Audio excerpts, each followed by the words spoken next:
Hello all, welcome to వద్దస్ world. నేను వనితా కిరణ్. ఈరోజు సింపుల్ స్నాక్ ఐటమ్ బిస్కెట్స్ తయారు చేసుకుందాం. దానికోసం ఒక బౌల్ తీసుకొని ఇలా ఒక గ్లాస్లో గోధుమ పిండి, అదే గ్లాస్తో సగం వరకు రాగి పిండి తీసుకున్నాను. అన్ని కొలతలు ఈ గ్లాస్తోనే మనం మెజర్ చేసుకోవాలి. అంటే మనం బౌల్ అయినా తీసుకోవచ్చు లేదా గ్లాస్ అయినా తీసుకోవచ్చు, కానీ మొత్తం కొలతలు అనేది ఒకదాంతో తీసుకోవాలి. వీటిలో ఒక గ్లాస్ వరకు షుగర్ పౌడర్ తీసుకున్నాను. అలాగే నెక్స్ట్ ఆయిల్ కానీ నెయ్యి కానీ ఒక గ్లాస్ తీసుకోవాలి. నేనైతే సగం నూనె సగం నెయ్యి వాడాను. మీరు మీకు నచ్చిన విధంగా వాడుకోవచ్చు మీ టేస్ట్ని బట్టి. దీన్ని మనం ఒక్కసారి మొత్తం వేసేసుకోకుండా కొంచెం కొంచెంగా యాడ్ చేసుకుంటూ పిండిని కలుపుకోవాలి. వీటికి తోడుగా వెనిలా ఎసెన్స్ని మంచి స్మెల్ కోసం వాడుకోవచ్చు. ఆ వెనిలా ఎసెన్స్ లేకపోతే ఇలాచీ పౌడర్ అయినా వాడుకోవచ్చు.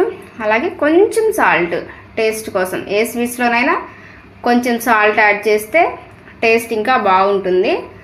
దీన్ని మనం కొంచెం కొంచెంగా ఆయిల్ని యాడ్ చేసుకుంటూ ఇదంతా కలిసేలాగా చక్కగా కలుపుకొని మంచిగా ఒక ముద్దలాగా ప్రిపేర్ చేసుకోవాలి. ఇదిగోండి, ప్రిపేర్ అయ్యాక ఇలా ఉంటుంది. దీన్ని మనం ఇప్పుడు చక్కగా మనకు నచ్చిన విధంగా షేప్స్ని తయారు చేసుకోవచ్చు. ఇది పక్కన పెట్టాల్సిన అవసరం లేదు. మనం వెంటనే ఇలా చేసుకొని ఇంకా ఒక ప్లేట్ కానీ లేదా చాపింగ్ బోర్డ్ మీద కానీ దీన్ని ఉంచేసుకొని చక్కగా మనకు నచ్చిన షేప్స్ని కట్ చేసుకోవచ్చు. చాకుతో అయినా మనం స్క్వేర్ కానీ రెక్టాంగిల్ కానీ కట్ చేసుకోవచ్చు. లేదంటే ఒక వాటర్ బాటిల్ క్యాప్తో కానీ రౌండ్ షేప్స్ చేసుకోవచ్చు, లేదా హాఫ్ మూన్ షేప్ చేసుకోవచ్చు. ఎలాగైనా అది మన చాయిస్ అండి. అలా ఇప్పుడు ఒక చాపింగ్ బోర్డ్ తీసుకొని నేను ఈ పిండి ముద్దని ఇలా స్ప్రెడ్ చేసుకోవాలి. ఎలా అంటే మరీ పల్చగా ఉండకూడదు, మరీ థిక్గా కూడా ఉండకూడదు. ఒక మీడియం సైజుగా దీన్ని ఇదిగో చూపించిన విధంగా ఇలాంటి మౌల్డ్స్తోనైనా కానీ మనం కట్ చేసుకోవాలి. మీ దగ్గర ఏది ఉంటే దాన్ని యూజ్ చేసుకోండి. ఇలా స్ప్రెడ్ చేసిన దీని మీద ఈ మౌల్డ్స్ని పెట్టి చక్కగా మనకు నచ్చిన షేప్ని మనం చేసుకోవచ్చు. నేను ఫస్ట్ రౌండ్ చేస్తున్నాను. ఇదిగోండి, అలా మౌల్డ్ పెట్టి అలా తిప్పాలి. తిప్పితే అప్పుడు మనకి ఆ పిండి నుంచి మనం చేసిన ఆ షేప్ అనేది చక్కగా విడిపోయేస్తుంది. అదిగోండి, చూస్తున్నారా? ఈ థిక్నెస్ ఉండాలి. మరీ పలుచగా కాకుండా మరీ మందంగా కాకుండా అలా ఉంటే మనకి సరిపోతుంది. నెక్స్ట్ నేను హార్ట్ షేప్ కూడా తయారు చేస్తున్నాను. వీటిని ఒక ఆయిల్ పూసుకొని ముందుగానే ప్లేట్ని సిద్ధంగా ఉంచుకోవాలి. వాటిలో ఒకదాని తర్వాత ఒకటి మనం కొంచెం గ్యాప్తో సెట్ చేసుకోవాలన్నట్లు. ఇలా నాకు ఈ పిండి అంతా 2 ప్లేట్స్ అయ్యాయి. వీటిని నేను ఎలా బేక్ చేస్తున్నానో మీరు చూడండి. ఒకేసారి నేను 2 పెట్టి బేక్ చేస్తాను. అది ఎలాగో మీరు చూసేయండి. ఇదిగోండి, ఇలా ప్రిపేర్ అయిపోయాయి కదా.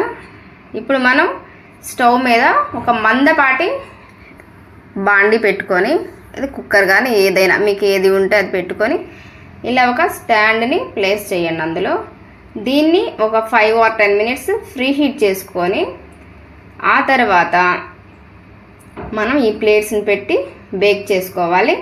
అయితే ఇప్పుడు అలా ఒక సింగిల్ ప్లేట్ మనం చేసే పని అయితే ఆ స్టాండ్ మీద ఆ ప్లేట్ పెట్టి బేక్ చేసుకోవచ్చు.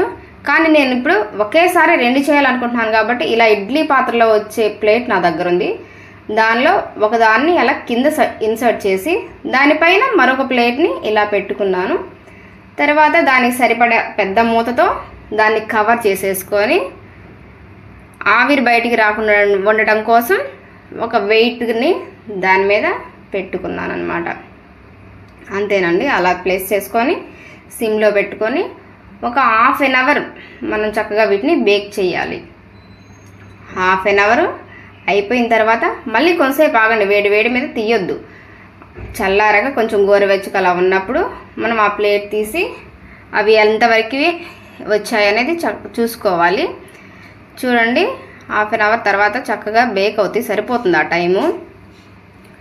పైన పెట్టిన ప్లేట్ ఏమో కలర్ లైట్గా వస్తుంది, అడుగు పెట్టిందేమో కొంచెం డార్క్ షేడ్ వస్తుంది.